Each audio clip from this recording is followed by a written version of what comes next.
Bonjour et bienvenue à Dream Connection. Chers amis, Dieu nous fait la grâce de découvrir une nouvelle semaine pleine de mystères bien sûr, mais pour laquelle le Saint-Esprit nous anime tous d'entrain, de confiance et de bonne espérance à cause de la compagnie fidèle de Jésus. Alléluia.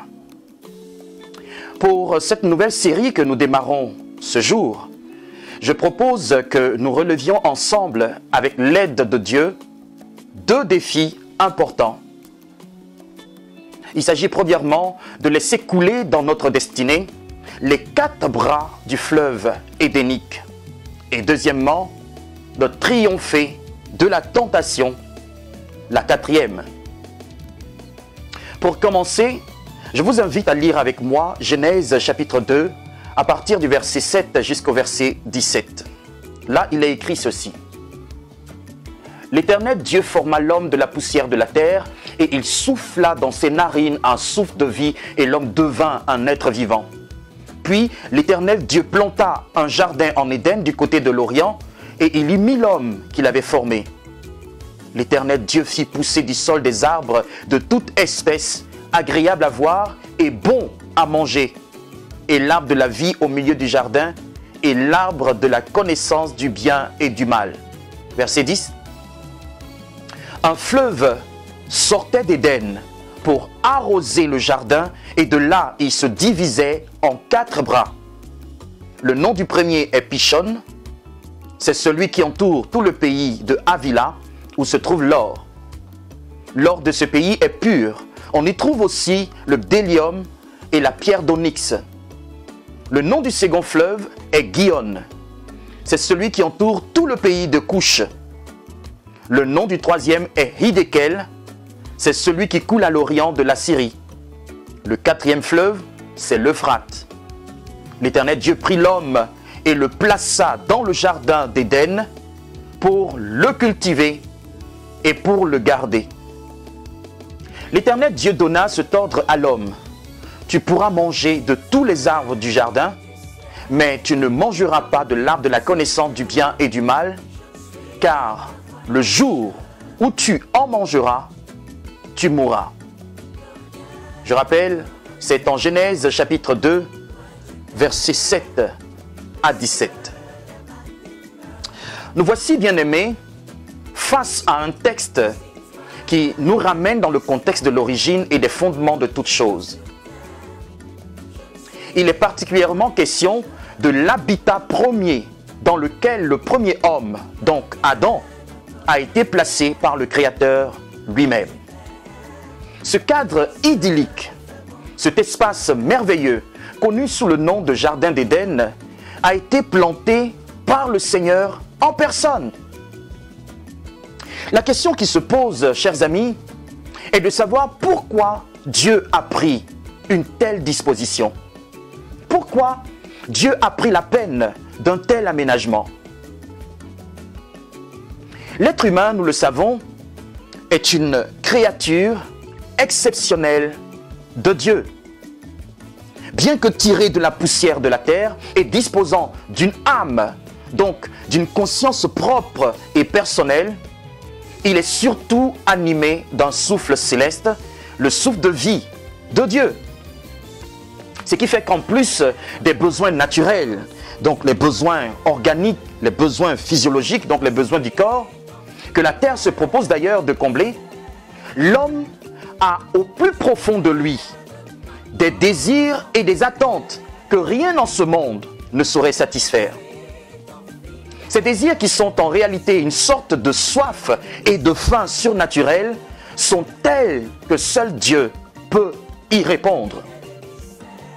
De même que la terre, à travers ses composantes minérales, végétales et animales, est de nature à combler les attentes physiques et matérielles de l'homme, eh bien, le jardin d'Éden est quant à lui la réponse que Dieu dispose pour exaucer les besoins surnaturels de l'homme. Ce qui justement nous pousse à nous intéresser à Éden. Éden, qui est donc le premier habitat, le domaine, la résidence originelle et originale de l'homme signifie plaisir ou délice. C'est un espace parfaitement et spécialement disposé par le Créateur pour que l'homme y vive non seulement l'abondance, le bonheur, la félicité, la béatitude, le contentement et la satisfaction totale. Alléluia. La Bible dit, puis l'Éternel planta un jardin en Éden du côté de l'Orient. C'était un endroit de parfaite gaieté, de bien-être et de joie. Tous les jours d'Adam et de sa descendance devaient y être des jours de ravissement et de fête. Pas de maladie, ni de peine, ni de douleur et de deuil. Il n'y avait aucun soupçon de malheur en cet endroit. Adam et Ève y vivaient en harmonie avec la faune et la flore dont ils avaient la pleine charge. Ils étaient nus et ils n'en avaient pas honte, car il n'y avait rien à cacher ni à dissimuler, tant tout était transparent et vrai. Ils étaient nus et ils n'en avaient pas honte, certainement parce que Dieu les avait couverts d'un vêtement spirituel qui reflétait la gloire de sa communion avec eux. Dans ce merveilleux endroit, Adam et sa femme jouissaient de la compagnie vivante et personnelle de Dieu qui leur rendait visite de temps à autre. On peut l'imaginer, peut-être chaque 7e jour. On peut le dire, chers amis, Éden était un véritable paradis sur terre. Alléluia. 3 choses importantes sont à retenir à propos de cet endroit magnifique. La première est que l'Éden est une création divine. Alléluia. Ce n'est pas une œuvre humaine. Ce n'est pas non plus un phénomène culturel, ni un phénomène politique, économique, social et religieux. C'est une œuvre exclusive et personnelle du Créateur. La seconde chose est que l'Éden, même s'il avait pris place ici-bas, n'est pas une réalité qui se répère ou se localise géographiquement. Mais c'est une atmosphère divine. Une atmosphère divine offerte à l'homme que les mains de Dieu ont modélée et stratégiquement positionnée. La troisième chose est que l'Éden est un jardin. Et comme tout jardin, ça se cultive, ça s'entretient. La bonne nouvelle, chers amis, est que le jardin d'Éden en tant qu'atmosphère de délices et de bonheur est encore disponible. Oui, ceux et celles qui acceptent que les mains créatrices de Dieu les modèlent jusqu'au bout peuvent y entrer. Ils peuvent y pénétrer. Cette possibilité nous est gracieusement offerte par Christ le Rédempteur, le second Adam. Alors j'ai une question.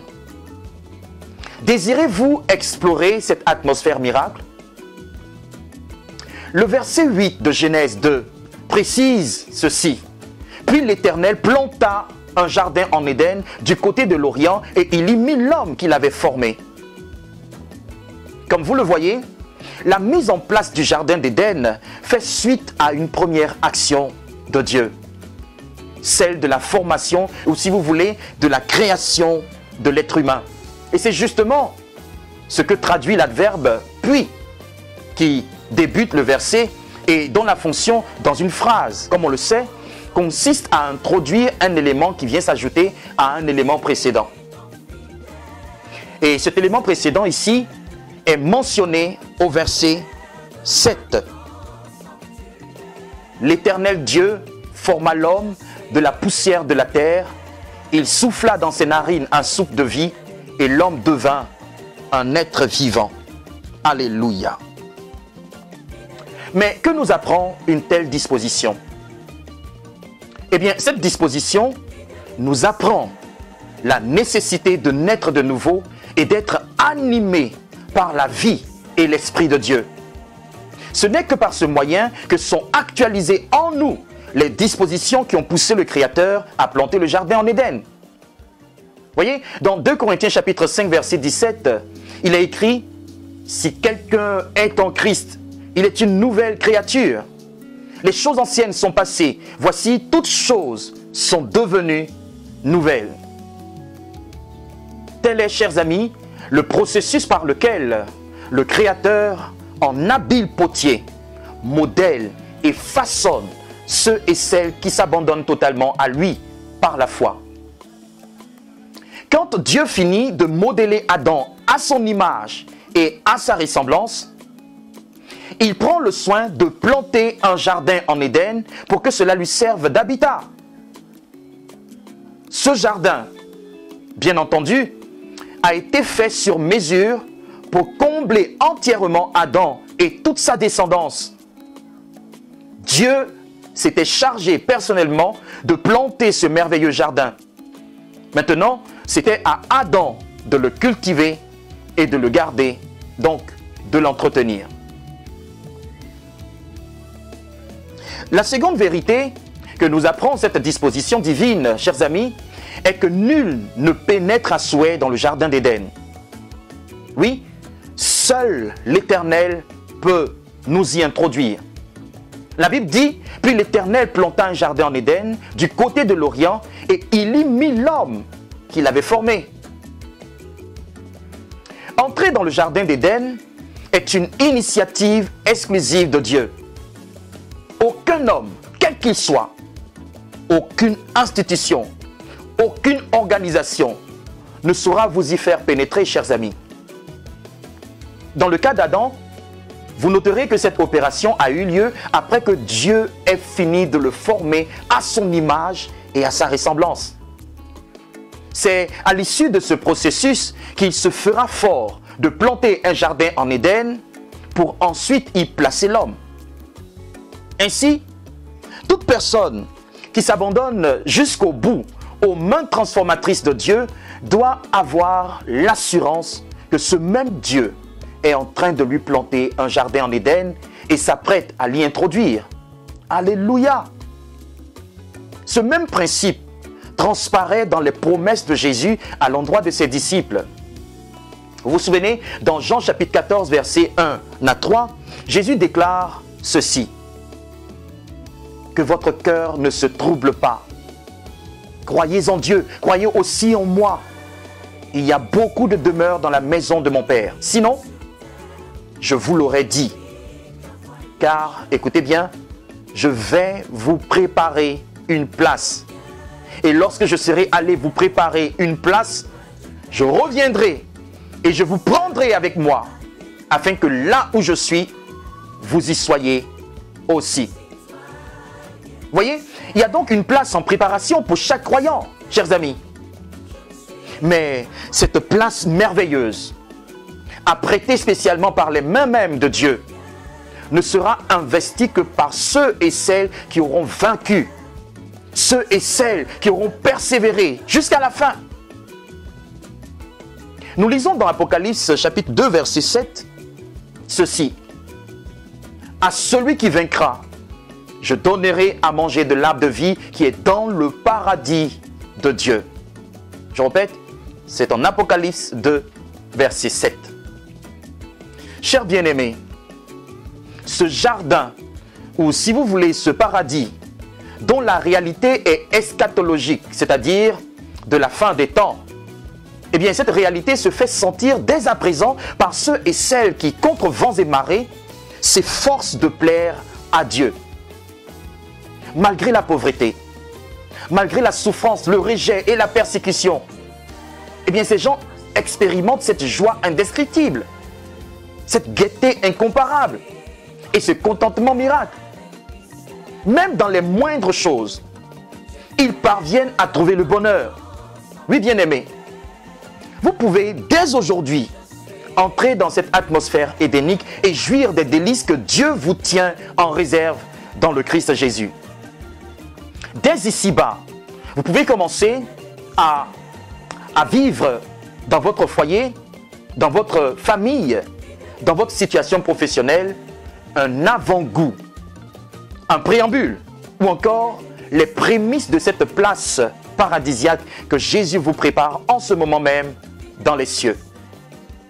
Dieu vous y a déjà introduit dès le jour où vous avez cru au Fils unique de Dieu.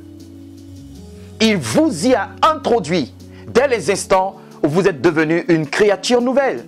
Car voyez-vous, de même que Dieu ne peut créer Adam sans le placer ensuite dans le jardin d'Éden, de même il ne peut vous créer en Jésus-Christ sans vous introduire dans cette atmosphère miracle. Alléluia. C'est la raison pour laquelle, si vous avez la certitude d'être devenu une nouvelle créature de Dieu un certain jour, alors soyez certains, oui, soyez convaincus que ce même Dieu vous a placé dans une atmosphère merveilleuse. Chers frères et sœurs, vous vous rappelez certainement le bonheur qui inondait votre cœur et votre esprit les jours où vous avez commencé à croire. Vous vous souvenez? Malgré que vous étiez sans travail, malgré que vous étiez sans nom, vous débordiez d'une telle joie et d'une telle paix que cela se lisait dans vos yeux et dans vos actes. Vous saviez être content, même dans le manque. Vous saviez être content, même dans l'opposition. Et vous saviez être content, même dans la persécution. Mais cette flamme, prémisse de l'Éden, plusieurs croyants l'ont perdue. Vous l'avez peut-être perdu vous aussi. Pourquoi? Eh bien, parce qu'à l'instar de tous les autres, vous avez négligé un détail crucial. Le jardin d'Éden se cultive et se garde. Oui, bien-aimé, le jardin d'Éden s'entretient et se préserve. Si le Créateur a pris le soin de planter le jardin en Éden, eh bien, la responsabilité de le cultiver et de le garder incombait à Adam et certainement à sa descendance. La Bible dit, l'Éternel Dieu prit l'homme et le plaça dans le jardin d'Éden pour qu'il le cultive et le garde. Une chose est donc nécessaire, bien-aimé. Car voyez-vous, cultiver et entretenir un jardin nécessite tout naturellement de l'eau. Il est vrai que souvent, la nature fait preuve de générosité et envoie des pluies sur nos jardins, n'est-ce pas? Mais parfois, la pluie n'est pas au rendez-vous. La pluie n'est pas là au bon moment. C'est alors qu'intervient le système de l'arrosage. Oui, l'arrosage. L'arrosage est une opération de jardinage qui consiste à apporter des quantités d'eau, donc des quantités d'eau nécessaires à la bonne croissance des plantes. Sans cet apport en eau, sans cette opération régulière, eh bien les plants du jardin non seulement ne vont pas connaître la croissance, mais ils vont s'assécher. Ils vont disparaître. Mais je vous prie d'écouter ce que la Bible dit à propos du jardin d'Éden. La Bible dit, un fleuve sortait d'Éden pour arroser le jardin. Et de là, il se divisait en 4 bras. Le nom du premier est Pishon. C'est celui qui entoure tout le pays de Havila où se trouve l'or. L'or de ce pays est pur. On y trouve aussi le délium et la pierre d'onyx. Le nom du second fleuve est Gihon. C'est celui qui entoure tout le pays de Couche. Le nom du troisième est Hiddekel. C'est celui qui coule à l'orient de la Syrie. Le 4e fleuve, c'est l'Euphrate. Alléluia. Je rappelle que c'est en Genèse chapitre 2, versets 10 à 14. Vous l'avez remarqué sans doute, le jardin d'Éden, celui que Dieu a planté en personne, était un jardin arrosé. Cela veut tout simplement dire que l'atmosphère de délice dans laquelle Dieu nous place a également besoin d'être arrosée, d'être entretenue. Oui, de peur que les délices ne se changent en calice, nous devons nous aussi nous acquitter régulièrement de cette tâche. Que ce lieu, disposé spécialement par le Créateur, que ce jardin que Dieu a planté en personne ait besoin d'être constamment arrosé, est assez révélateur, chers amis. Les arbres fruitiers, les fleurs aux 1000 couleurs, les plantes aux agréables odeurs dont regorgeait ce jardin miracle ne pouvaient croître sans cet apport en eau. Cette eau, nous dit la Bible, prenait sa source en Éden. Il est précisé qu'un fleuve sortait d'Éden pour arroser le jardin. L'Éden, dont le sens est délice ou plaisir, en était donc l'affluent. Bien-aimé, si l'Éden est la source miracle de ce fleuve, eh bien, on peut comprendre que les délices divines sont un véritable breuvage pour le jardin de notre destinée. Cela voudrait simplement dire que les sentiments tels que la joie, la paix, la gaieté, le contentement, la satisfaction, donc le plaisir de l'Éden, libèrent une eau miracle pour l'arrosage de notre jardin d'accomplissement. Plus vous vous laissez envahir par ces sentiments divins, plus vous verrez couler dans votre vie ce fleuve miracle. C'est pour cette raison que la Bible nous exhorte à ne jamais perdre notre paix et nous invite à conserver notre joie ainsi que notre assurance en Dieu, quelles que soient les circonstances. Alléluia. Notre texte relève que ce fleuve miracle se divisait en 4. Il s'agit de Pishon, Gihon, Hiddekel et Euphrate. Ces noms, croyez-le, n'ont pas été attribués de manière hasardeuse. Non. Ces noms renferment au contraire des grâces et des bénédictions qu'il nous faut absolument activer dans le jardin édénique de notre destinée en Jésus-Christ. Que représentent donc ces 4 bras dans notre destinée? C'est ce que nous verrons demain, si Dieu le veut. Merci d'avoir suivi et laissez-nous en commentaire vos impressions. Prenez soin de votre foi et shalom chez vous.